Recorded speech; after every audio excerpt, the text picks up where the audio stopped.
Pembelajaran Bahasa Arab kelas 7 SMPIT Harapan Bunda Purwokerto. Pertemuan ke-8 bersama Ustazah Fitriani Rizky Umami.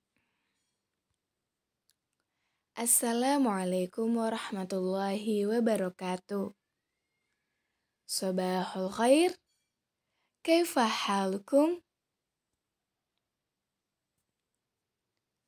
Untuk mengawali pembelajaran hari ini, nabda biqiraati basmalah. Bismillahirrahmanirrahim. Alhamdulillahirrabbilalamin. Hari ini kita bisa berjumpa kembali dalam pembelajaran bahasa Arab.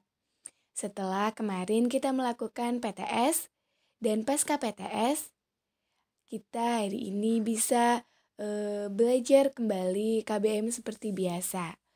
Kita harus tetap semangat walau hari ini kita masih dengan metode daring. Doakan semoga Allah segera menormalkan kembali keadaan ini, sehingga kita bisa berjumpa kembali di dalam kelas segera.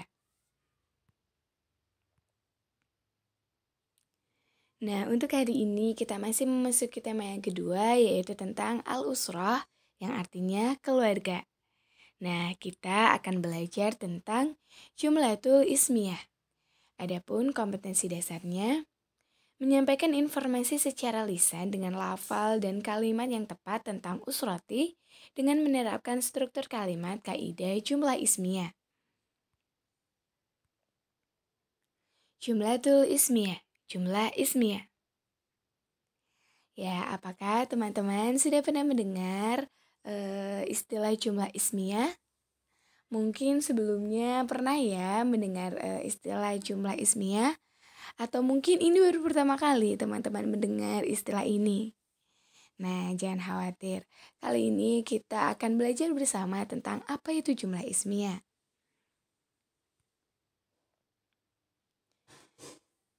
Kita awali dari pengertiannya dulu ya.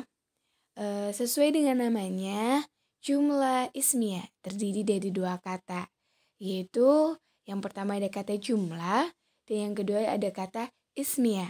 Nah, jumlah di dalam bahasa Arab berarti kalimat, sedang isim berarti kata benda.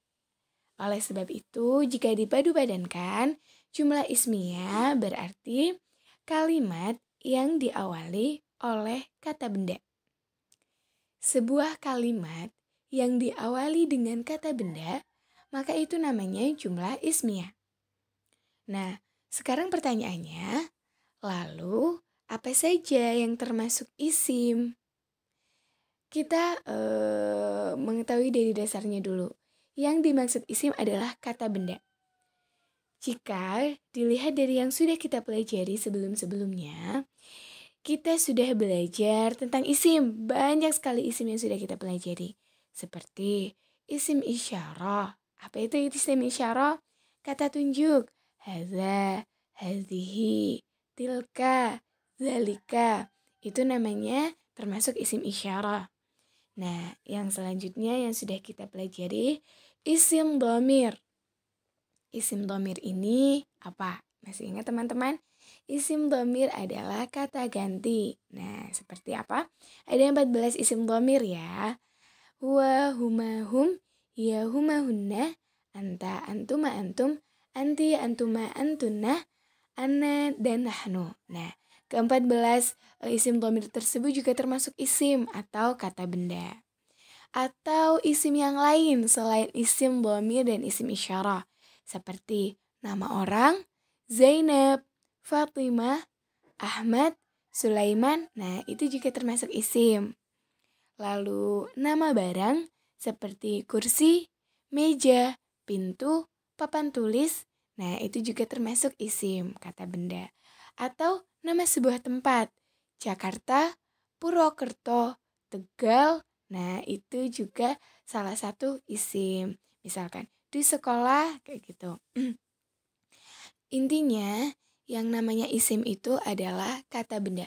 Seluruh benda di bumi ini, di alam semesta ini, kecuali Allah, itu disebut dengan isim atau kata benda. Nah, jadi jika ada kalimat yang diawali oleh isim atau kata benda, baik kata benda yang sudah disebutkan di atas maupun kata benda yang lain, maka itu dinamakan dengan jumlah ismiyah. Sudah paham ya arti makna jumlah ismiyah? Sekarang, namun seperti yang kita tahu bahwa sebuah kalimat itu harus tersusun minimal 2 kata.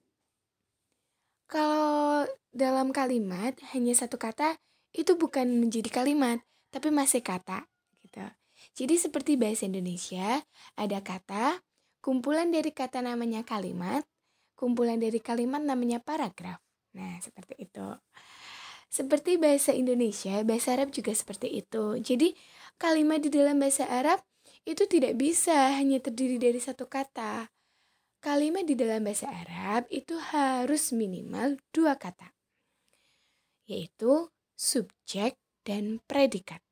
Nah, jika subjek dan predikat itu di dalam bahasa Indonesia, di dalam bahasa Arab itu disebut sebagai mubtada dan khobar. Mubtada dan khobar. Ingat-ingat ya teman-teman. Ya, bahwa jumlah ismiyah harus terdiri dari 2 komponen.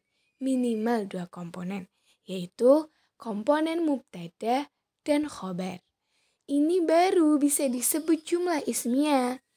Kalau hanya 1 kata saja, mubtadanya saja, subjeknya saja, yaitu belum bisa dijadikan sebagai jumlah ismiyah.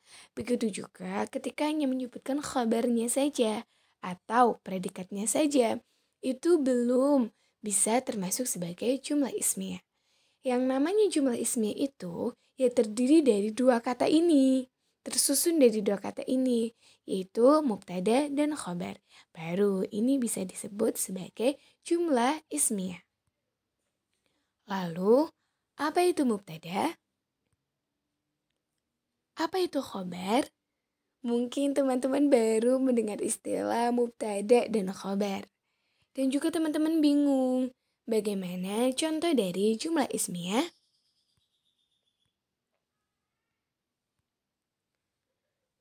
Nah, Ustazah terangkan satu-satu ya. Jadi, mubtada adalah kata yang terletak pada awal jumlah ismiyah. Ustazah ulangin.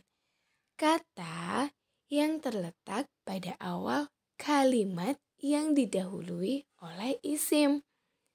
Dalam istilah bahasa Indonesia, mubtada juga disebut dengan subjek. Nah, kita kembali kepada pengertian jumlah ismiyah. Jumlah ismiyah adalah sebuah kalimat yang diawali oleh isim. Sedangkan mubtada adalah kata yang terletak pada awal jumlah ismiyah. Berarti ketahuan dong bentuk dari mubtada itu apa? Betul, bentuk mubtada yaitu isim. Karena jumlah ismiyah adalah kata yang diawali oleh isim. Sedangkan kata yang di awal itu disebut sebagai mubtada. Berarti ketahuan kalau kalau jumlah ismiyah diawali oleh isim karena bentuk dari mubtada adalah isim. Nah, di dalam istilah bahasa Indonesia, mubtada juga disebut dengan subjek. Subjek kalimat. Kayak gitu. Mubtada kalimat. Mubtada jumlah. Lalu yang kedua, khobar. Apa itu khobar? Khobar adalah kata yang terletak setelah mubtada. Berfungsi untuk menerangkan keadaan mubtada. Atau dalam bahasa Indonesia, khobar juga disebut dengan istilah predikat. Nah, syaratnya karena pengertian dari khobar adalah Kata yang terletak setelah mubtada yang berfungsi untuk menerangkan si mubtada, maka khobar harus mengikuti peraturannya si mubtada. Maksudnya dari peraturan? Maksudnya adalah jika sifat mubtada itu laki-laki atau muzakkar, maka khobarnya juga harus muzakkar. Apabila mubtada jumlahnya adalah tunggal atau mufrad, maka khobarnya juga harus mufrad. Wah, sepertinya banyak ini istilah yang baru teman-teman dengar. Oke, tidak apa-apa.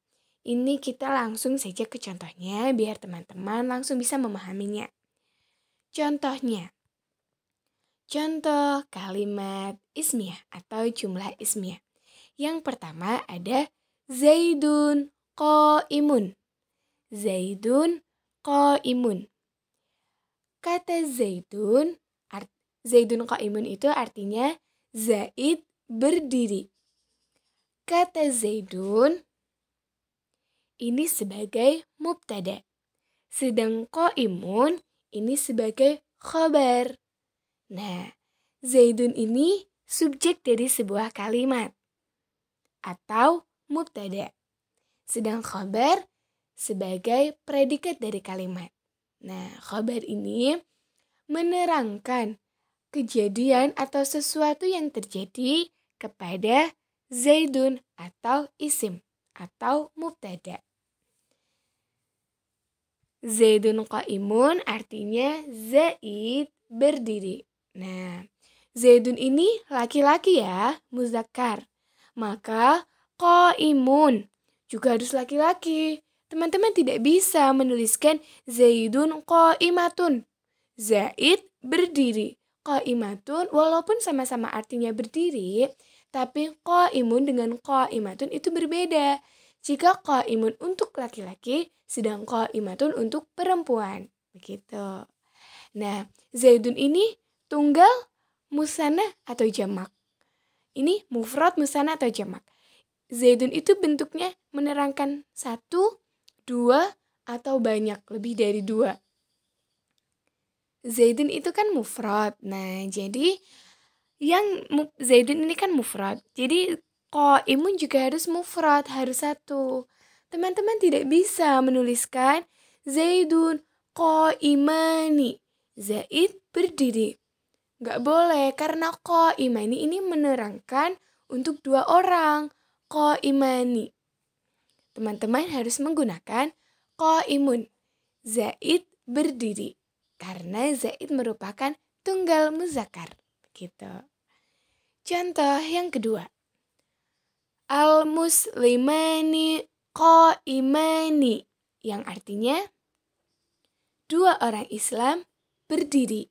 Nah, di sini al-muslimani sebagai mubtada. Sedang qaimani sebagai khabar. Al-muslimani sebagai isim, bentuknya isim, dan qaimani bentuknya predikat atau sebuah keterangan yang menerangkan keadaan dari depannya atau mubtada'nya gitu.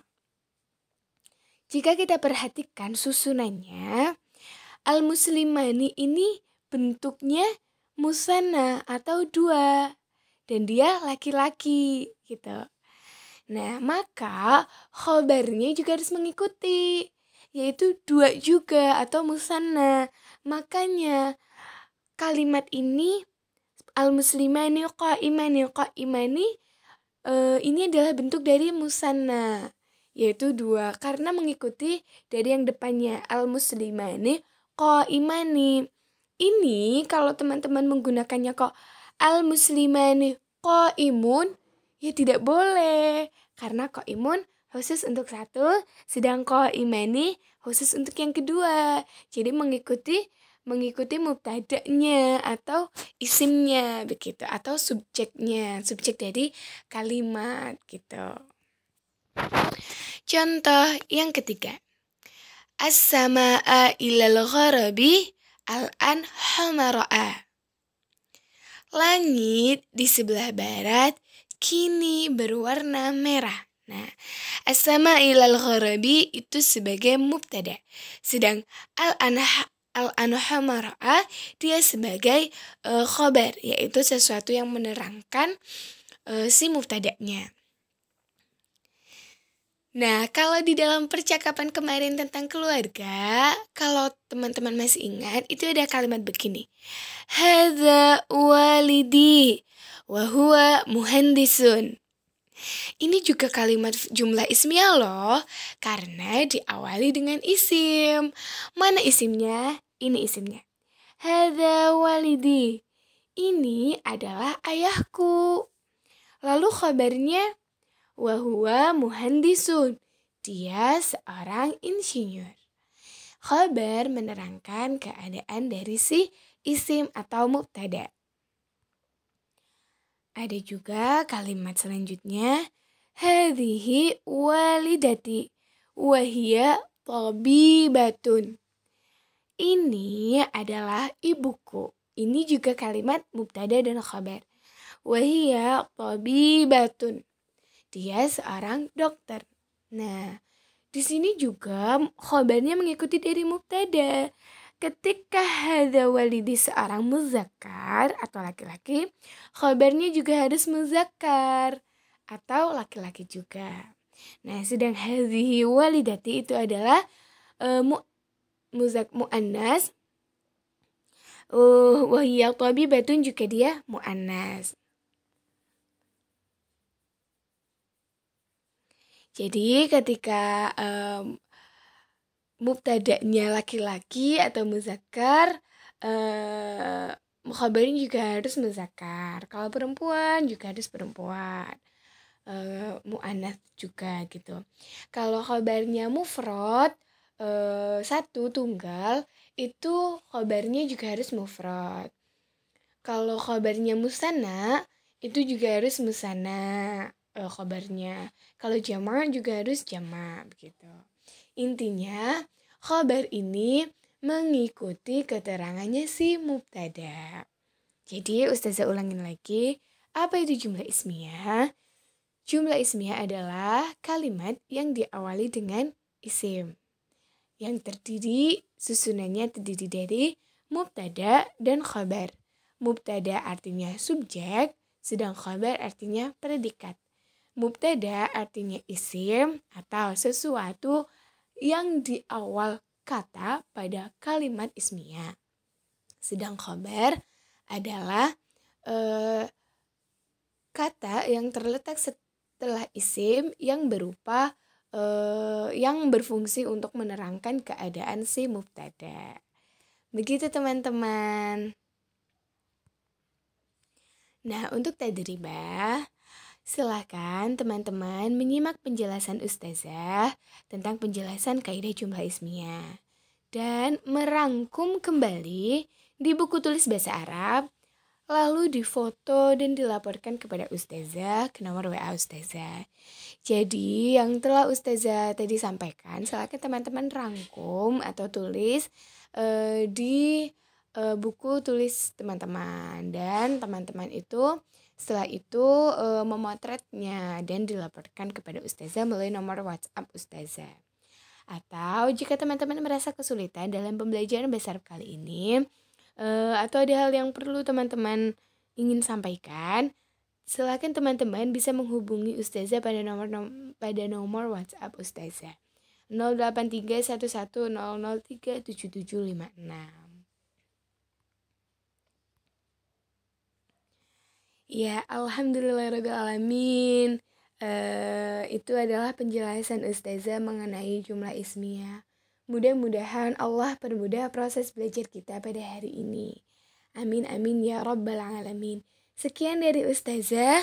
Wassalamualaikum warahmatullahi wabarakatuh.